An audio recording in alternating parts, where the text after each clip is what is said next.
Welcome to Stoic Legacy. This is where ancient philosophy meets modern strength. Here, we don't just talk about life, we face it head-on, armed with the wisdom of the Stoics. Every rejection, every struggle, every fall is not the end. It's the beginning of something deeper, something unshakable within you. Firstly, we look at rejection as a catalyst for growth. Rejection stings. It shakes us, rattles our confidence, and makes us question our path. But through the lens of Stoicism, rejection becomes something else, a signal, a forge, a moment where we are asked, will you break, or will you build? Marcus Aurelius didn't become unshakable by being accepted by everyone. He became unshakable because he didn't need to be. Every no, every failure, every silence, these aren't losses. They're opportunities to sharpen who you are. Rejection challenges your ego, and what a gift that is. Because once ego fades, real strength begins. You see, rejection strips away the noise. It asks, do you believe in yourself when no one else claps for you? Can you walk your path when the crowd turns away? Rejection reveals the depth of your self-trust, the fire of your purpose. And if you let it, it'll ignite something powerful within you, a discipline, a clarity, a resilience no praise could ever build. So the next time rejection finds you, don't flinch, don't run, pause, breathe, and thank it, because it just handed you a mirror, and the chance to meet the version of you that doesn't need validation to keep going. Next, we explore the power of solitude. In a world screaming for attention, solitude has become rare, even feared. But for the Stoic, solitude isn't loneliness. It's clarity.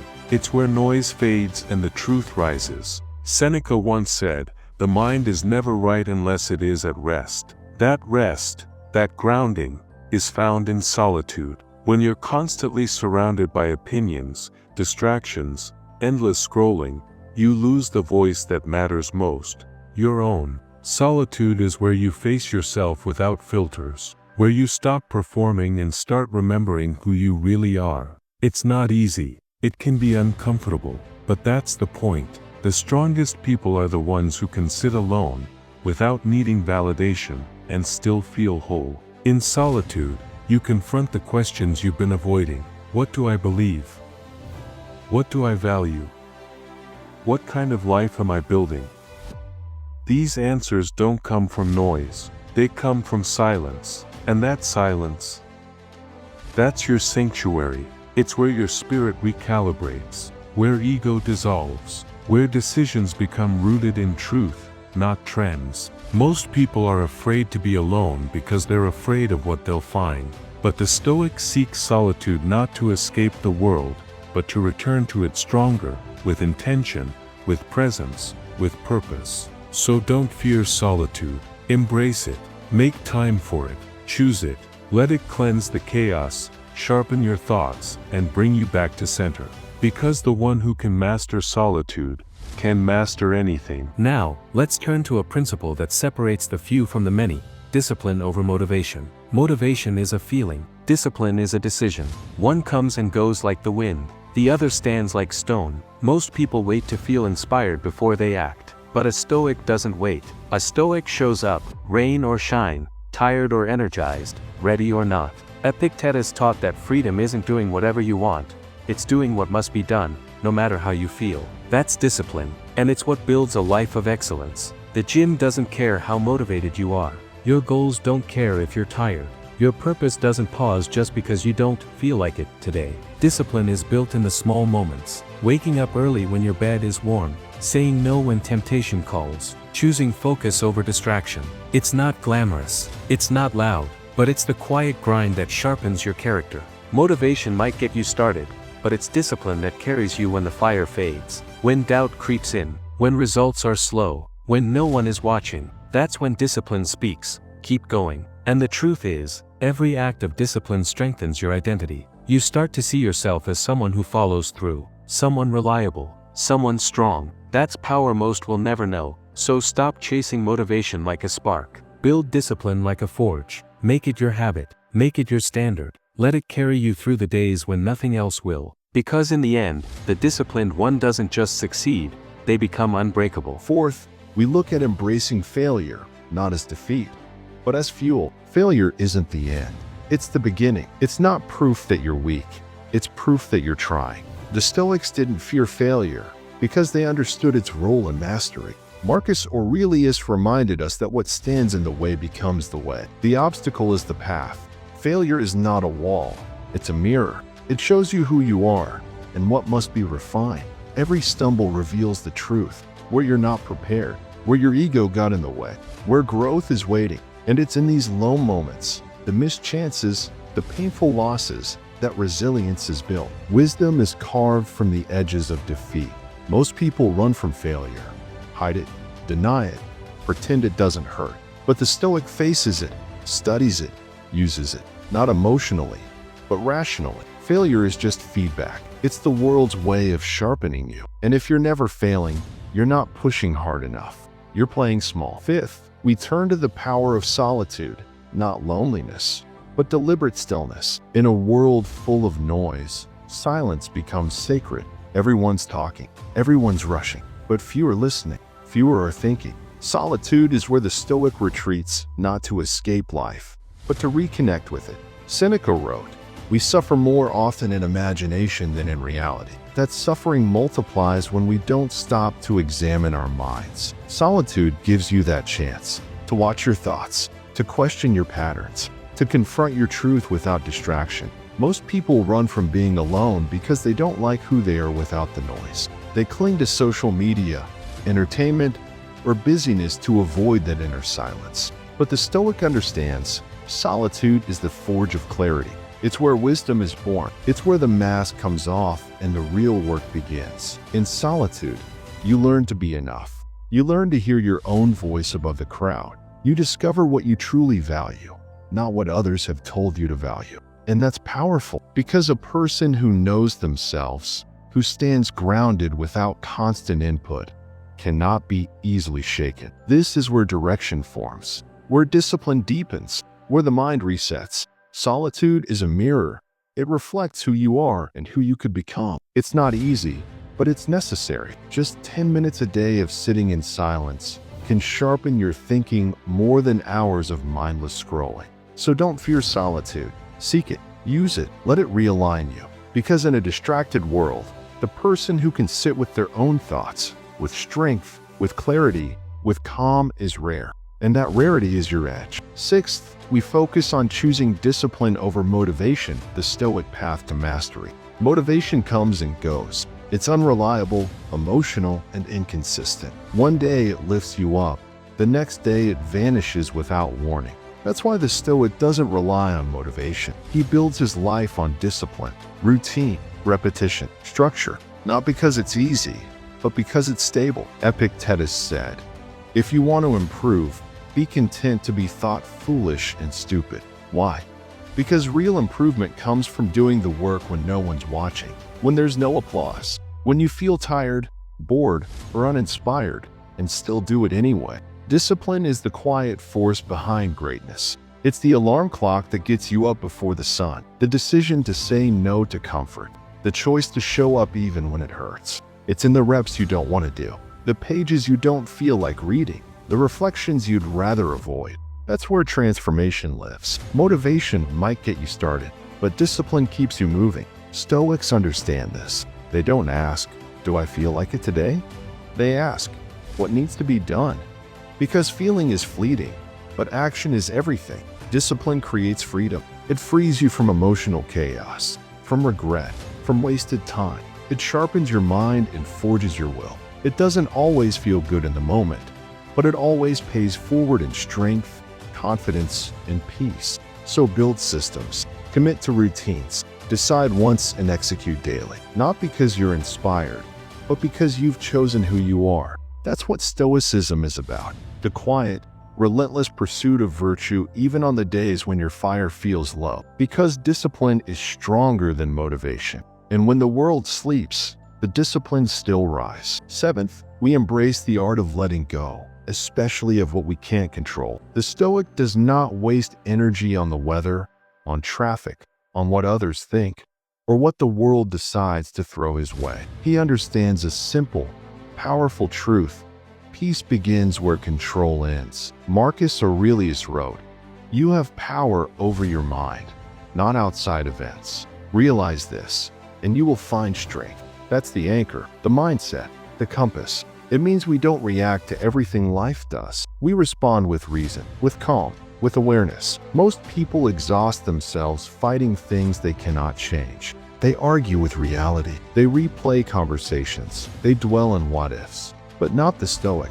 The Stoic accepts what is, not with weakness, but with wisdom. He channels his energy where it matters, on his choices, his character, his discipline. It's not about being passive. It's about being precise. There's a difference between surrender and strategy. Letting go isn't giving up. It's focusing up. It's saying, this isn't mine to carry, but what is mine, my response, my focus, my effort, I will carry fully. When you stop trying to control the uncontrollable, you begin to feel light again. Free, clear. You make space for action, not anxiety. For clarity, not chaos. You become unshakable, not because life gets easier, but because your grip on what truly matters gets stronger. So ask yourself often, is this within my control? If not, release it. If yes, act on it with intention. That's Stoic freedom, not the absence of obstacles, but the presence of focus. Control your controllables and leave the rest to the wind. Because the man who wastes nothing on the uncontrollable wastes nothing at all. Eighth, we return to the present because it's the only place where life truly happens. The Stoic understands that yesterday is gone and tomorrow is a shadow. The only power we have is now. This breath, this step, this moment. Practicing presence is not a trend, it's survival for the soul. It's the refusal to live on autopilot. We spend so much of our lives distracted, scrolling, worrying, replaying, planning, always somewhere else, never fully here. But the Stoic? He slows down, he observes, he breathes with intention. Because wisdom lives in awareness and strength begins in stillness. Seneca said, true happiness is to enjoy the present without anxious dependence upon the future. And that's it. That's the lesson. When you're present, you're powerful. You're not weighed down by regret or fear. You become sharp, focused, alive. Presence means when you eat, you taste. When you listen, you hear. When you speak, you mean it. There's no multitasking with the soul. You give your whole self to the task at hand, because that's all there is. This is where connection happens with yourself, with others, with life itself. Mindful awareness is not just meditation. It's a lifestyle. It's walking with your eyes open. It's noticing your breath when stress rises. It's catching your thoughts before they spiral. It's seeing your emotions without becoming them. And most importantly, it's choosing your response rather than reacting blindly. Being present doesn't mean every moment feels perfect. It means you're not running from it. You're here for all of it. The good, the heavy, the silent, the real. And that presence, that's where meaning is built. Because the Stoic knows the present is not just time. It's a tool, and those who master it, master themselves. Ninth, we learn the truth that discipline is greater than motivation. Motivation is a spark, but discipline is the fire that burns long after the spark fades. The Stoic doesn't wait to feel ready. He moves regardless, because he knows if you're relying on motivation to show up, you've already surrendered your power. Epictetus taught that freedom is the fruit of discipline, not pleasure, not comfort. Discipline, that quiet, daily choice to do what is right, not what is easy. It's waking up when it's cold, training when no one watches, choosing water over indulgence, silence over impulse, purpose over distraction. Motivation may inspire you for a day, but discipline builds a life. Discipline is what separates the man who dreams from the man who does. It's what keeps you grounded when the world is loud. What gets you back up after failure? What sharpens your mind and strengthens your character, brick by brick, habit by habit. And make no mistake, discipline is a form of self-respect. When you say no to laziness, to weakness, to excuse, you're saying yes to something greater. Your future, your mission, your legacy. There will be days when your mind says stop. When the comfort of quitting whispers louder than the reason you started. And that's when discipline steps in, steady, unmoved. You show up not because it feels good, but because it's who you are. The Stoic doesn't chase moods. He builds routines. He carves structure out of chaos. He leads himself, moment by moment, through action, not inspiration. So stop chasing motivation. It's fleeting. Choose discipline. It's eternal. Because a disciplined life isn't about perfection. It's about alignment. And when your actions align with your values, every day becomes a victory. 10th, we embrace the truth that progress will always matter more than perfection. The Stoic does not chase flawlessness. He chases growth. One step, one breath, one better choice than yesterday. Perfection is a fantasy, a trap that leads only to paralysis, comparison, and shame. But progress? Progress is real. It's raw. It's honest. Perfection says, don't try unless it's perfect. Progress says, try anyway and get better as you go. That's the Stoic mindset. There's beauty in showing up, failing, adjusting, and showing up again. That's how strength is built. That's how character is forged, not by avoiding mistakes, but by learning from them. Marcus Aurelius didn't demand perfection from himself. He demanded presence, effort, and reflection. And that's all you need. You don't have to leap mountains every day. Some days, you just take one solid step. Some days, the victory is simply not quitting. Remember, the pursuit of perfection often hides fear. The fear of being judged, of falling short. But the Stoic doesn't live for others' approval. He lives in alignment with his values. He speaks honestly, acts deliberately, and improves consistently, no matter how small the gain. Progress is movement.